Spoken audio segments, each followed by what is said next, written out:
Now guys, what's happening? How to add a link to Instagram bio. So go ahead and open up your Instagram. Make sure that you update it to the latest version.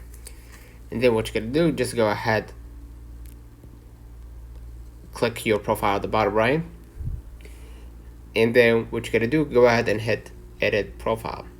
And you're gonna see under the bio, you're gonna see links. Just go ahead and add external link, whether that was your website, YouTube, whatever. And then type the title for that link, channel, and hit done. And basically, now you're gonna be able to see the link added to your Instagram bio. So let's know in the comments if this video helped you. Do not forget to like and subscribe. Thank you.